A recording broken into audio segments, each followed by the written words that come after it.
آج ہم علم سے دور ہو گئے، مگر وہ علم کے موتی کتابیں اپنے آبا کی جو دیکھے ان کو یورپ میں تو دل ہوتا ہے سی پارا۔ علامہ اقبال نے بڑا درد تقسیم کیا قوم کے ساتھ کہ ہماری علماء سے دوری، ہماری کتاب سے دوری، ہماری اہل معرفت سے دوری، علم سے دوری ہمیں تباہی اور بربادی کے دہانے پر پہنچا گئی۔ اقبال نے قوم کو بتایا ہے، قوم ہماری ساری کتابیں میں مغرب کی لائبریریوں میں دیکھ کر آیا ہوں، میں از میں خانہ مغرب چشیدم، بجانے من درد سر خریدم، نشستم بنے گویان فرنگی، ازاں بے سود تر روزے ندیدم۔ لیکن یاد رکھنا وہاں ہے کچھ نہیں، اگر کچھ لینا ہے تو پھر اقبال نے ہی کہا حاضر ہوا میں شیخ مجدد کی لحد پر، فرمایا ساری کتابیں ان لائبریریوں میں ہیں، مگر علم پھر بھی ملنا ہے تو کسی مجدد عصر کے قدموں میں ملنا ہے۔ علم کی مجلس ہوتی تھی، لوگ بیٹھتے تھے، مسئلہ پوچھتے تھے، علم کی فقاہت آتی تھی، علم کی بوجھ سمجھ آتی تھی، اور وہ لوگ کتنی اشتیاق اور کتنی محبت کے ساتھ علم کی مجالس میں بیٹھتے تھے اور ان کو فیض بھی ملتا تھا۔ آپ حیران ہوں گے کہ میرے نبی کریم علیہ السلام نے جو حدیث کی طلب کی، علم کی تلاش کی جو فضیلت کو بیان کیا، کتنے بڑے بڑے لوگ، حضرت ابو ایوب انصاری کو معلوم ہوا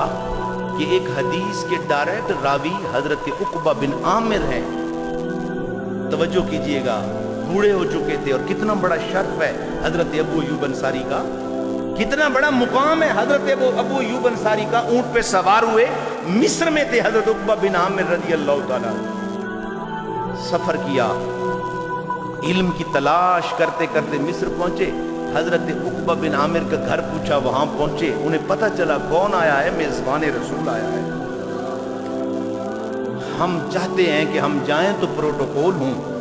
ہم کسی مجلس میں جائیں تو لنگر ہو، ہم پہلے ہمیں پانی پلایا جائے، کھانا کھلایا جائے، مگر صحابی رسول کا طریقہ تو دیکھیے۔